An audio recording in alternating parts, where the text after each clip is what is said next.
Welcome back everyone to another video. Today we're going to see how to use Airalo activation on iPhone.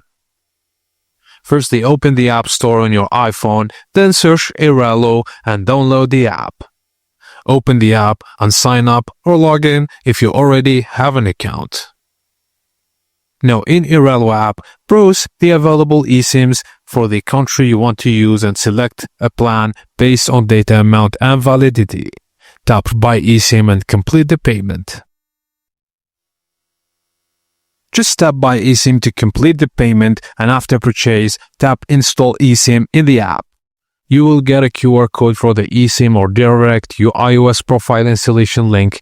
On your iPhone, just go to Settings, Cellular and add cellular plan. Scan the QR code or use the link provided and assign a label for the plan.